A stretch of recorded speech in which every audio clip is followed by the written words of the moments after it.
He was so proud of being Indian. I think for him, it was a way to be something other than just a Finch.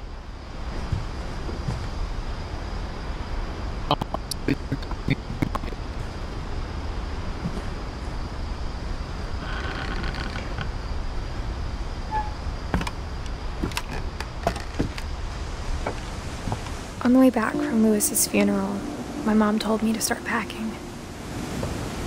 She waited until the day before we left to tell Edie. I'm not sure if she wanted to make it easier or harder. I wish we'd stayed. But I understand why we left.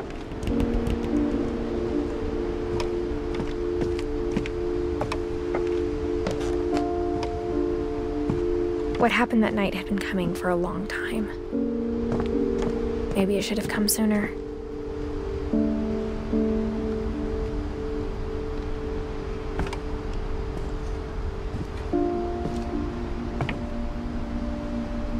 But it had to end one way or another. All that's left now is to tell you about that last night.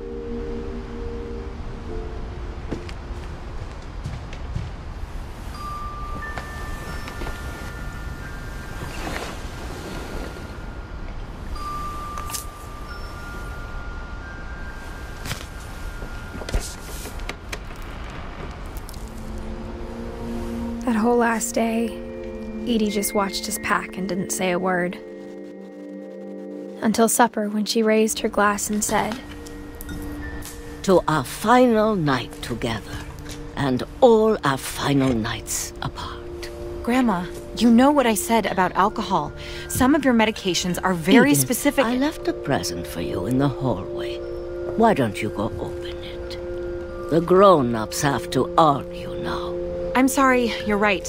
We're all leaving tomorrow. Let's just enjoy our last... I'm not leaving. Edith, you're excused.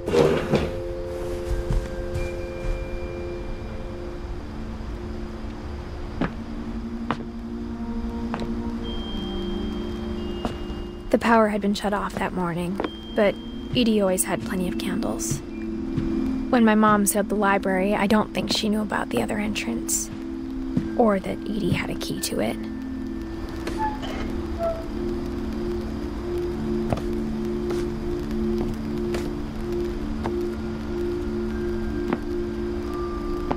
That thing you're afraid of isn't going to end when you leave the house.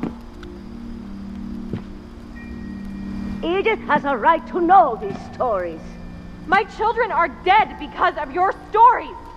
I think it's best if Edith and I leave tonight. We'll have the nursing home send a van for you in the morning, okay? Dear Edith, there's so many stories I wish I could tell you, but there's only time for one. This is about what happened on the night you were born. That night, the tide went way, way out. It was the first and last time I ever saw the old house aground. There'd been an earthquake out in the middle of the ocean. They called it the lowest tide in 1,000 years. God, it smelled awful. You know, I've seen that house every day of my life. But I never thought I'd go back to it. When the fog rolled in, I lost my way.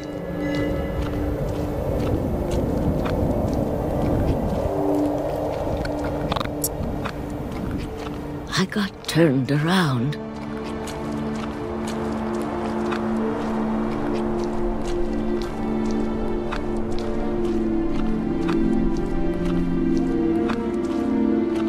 For a while, I wandered.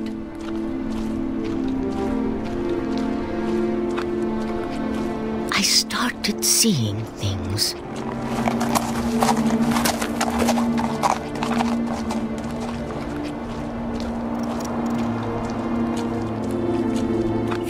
had forgotten had ever existed.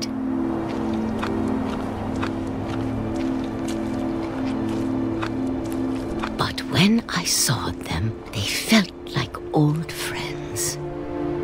That night, a lot of things came back to me. Or maybe I came back to them.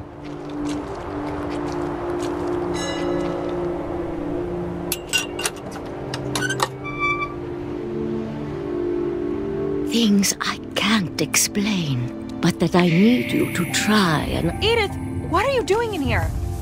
It's mine. Edith! Mom, you're gonna rip it! Let go! I kicked and screamed, but Mom dragged me to the car. I never saw Great-Grandma Edie again. The next morning, the van came to pick her up, but she was already gone. After that, we moved around a lot.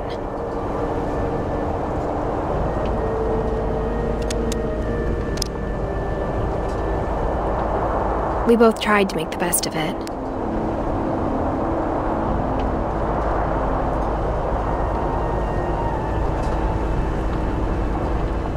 A few years went by.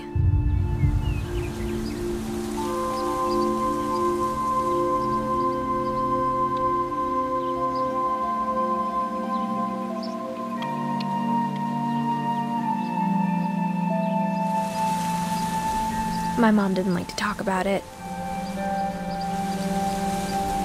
but she started getting sick a lot. The rest happened pretty quickly. She got better for a while, and then she didn't.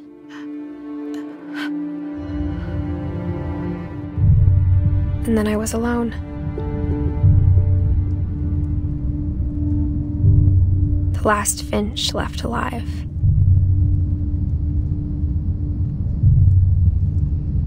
Until I found out about you. I'm still not sure what to tell you about all this. If we lived forever, maybe we'd have time to understand things. But as it is, I think the best we can do is try to open our eyes. And appreciate how strange and brief all of this is. This journal was supposed to be for you. But now I hope you'll never see it. I just want to meet you and tell you all these stories myself.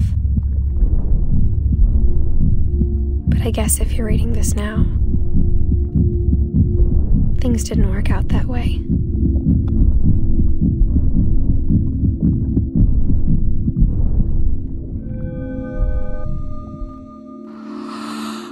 This is where your story begins. I'm sorry I won't be there to see it. It's a lot to ask, but I don't want you to be sad that I'm gone. I want you to be amazed that any of us ever had a chance to be here at all. Good luck.